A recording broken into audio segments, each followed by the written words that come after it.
Bonjour, je suis Catel Maître. J'ai envie de vous partager ce que je connais des messages des plantes. Et aujourd'hui, j'ai envie de vous parler de l'échinacée. C'est une plante, une fleur qui vient du continent américain. L'échinacée, c'est connu comme étant la plante pour prévenir les grippes, les infections hivernales, pour se protéger en amont. Donc, en règle générale, on va la prendre avant de tomber malade ou vraiment dans les tout débuts. Mais l'échinacée, sous la forme d'élixir floral, a aussi énormément d'avantages. Quand on observe cette fleur, tout d'abord, quand vous essayez de détecter finalement le message que possède cette fleur, vous vous rendez compte que c'est une fleur avec un capitule, donc c'est le cœur de la fleur, qui est très bombé, avec ce qu'on appelle les ligules, donc ce qu'on pourrait dire ce qui ressemble à des pétales, mais qui tombent tout autour de ce cœur.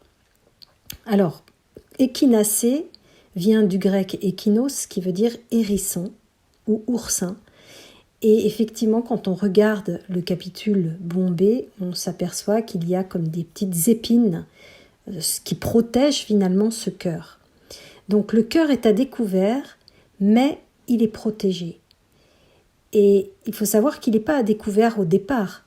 Au départ, quand la fleur pousse, les ligules, donc les pétales, recouvrent ce cœur, et c'est petit à petit seulement qu'ils vont s'abaisser petit à petit jusqu'à être tournés vers le bas, vers le sol. Dans échinacée, on a aussi échinacée purpurea, puisque ça vient de sa couleur pourpre. Et la couleur pourpre, c'est la symbolique de la puissance, de la spiritualité, de ce qui appartenait aux nobles autrefois. C'était une couleur réservée à la noblesse. Et elle est aussi associée à la magie qui va avoir notamment l'effet d'apaiser les émotions. Et c'est là que ça va être intéressant justement d'utiliser l'information de cette fleur pour le côté psychologique. Tout est sous protection dans cette fleur, puisque quand on touche les feuilles ou la tige, on s'aperçoit que c'est rugueux, et donc ça ne donne pas forcément envie de la prendre dans les mains. Donc c'est une forme de protection depuis le départ. Alors, qu'est-ce que ça nous dit sur le plan psychologique ?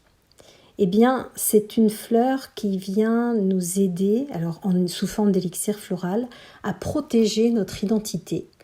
Quand on a l'impression justement que notre intégrité, notre identité est en danger. Et il faut savoir que notre identité dans le corps, on pourrait la situer au niveau du microbiote, là où il y a cette zone justement de sécurité qui fait que si jamais on est perturbé, eh bien on va avoir des troubles digestifs déjà, et on va avoir des peurs qui vont émerger.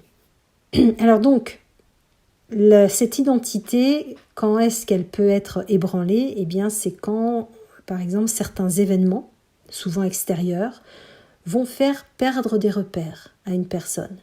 Alors on regarde actuellement dans le monde, vous avez les guerres, quelqu'un qui vit dans un monde où il y a des guerres, des bombardements, il perd tous ses repères, il ne sait plus où il en est.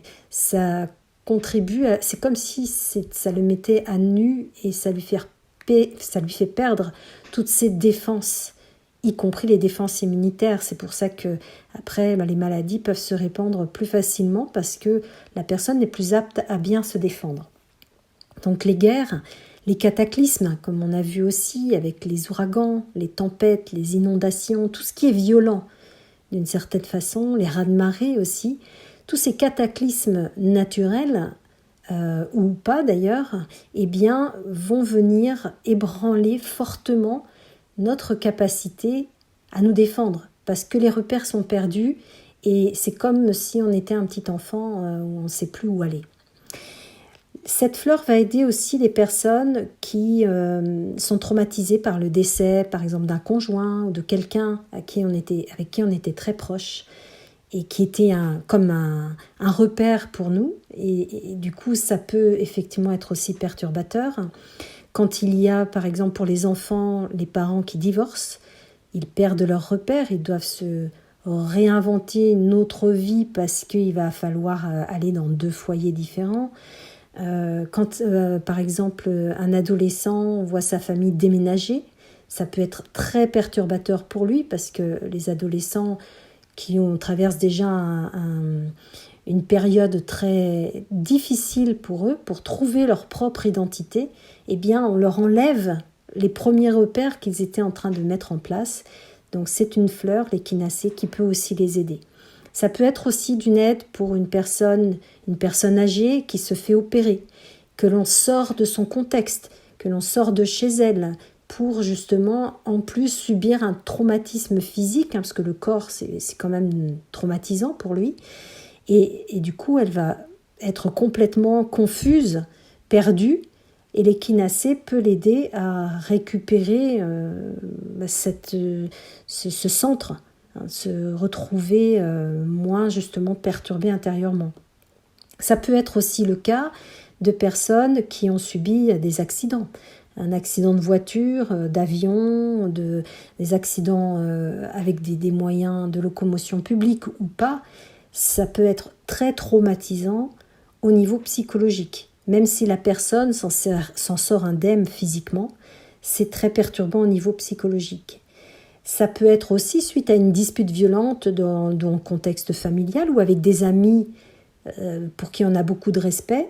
Ça peut créer aussi un traumatisme, surtout si cette dispute qui a été violente est liée à des sujets en fait très subtils, pas subtils mais très futiles, voilà, qui n'ont pas vraiment d'importance.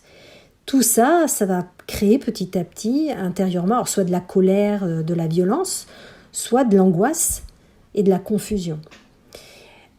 Donc, on voit bien que c'est l'environnement, quand il est perturbé, quand il est violent, que ça peut vraiment entraîner cette perte de défense intérieure chez un individu. Et donc, l'échinacée, sous forme d'élixir floral, va aider à surmonter justement cette dévastation intérieure, ce cataclysme intérieur.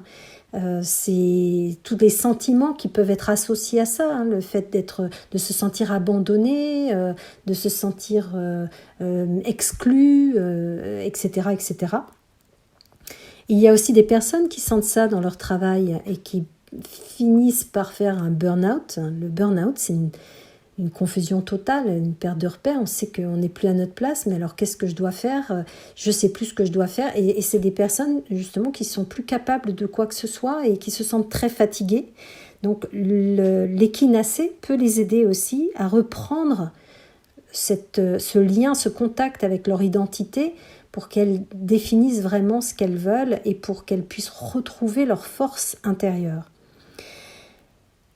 Ça peut être encore, je peux donner d'autres exemples, des personnes qui sont sous influence d'une drogue, par exemple, ou des personnes qui, pour des raisons de santé, prennent des médicaments très forts, qui vont les mettre dans cette confusion, dans cet état de confusion. Ça peut être aussi une personne qui revient d'un long coma et qui ne sait plus, où elle en est, ce qui s'est passé, qui sont ces personnes, pourquoi le temps s'est écoulé et du coup les choses ont changé autour d'elle. Donc vous voyez que finalement cet état de sécurité intérieure et de la capacité de nos défenses immunitaires est fortement lié à notre environnement et à notre capacité intérieure de gérer cet environnement.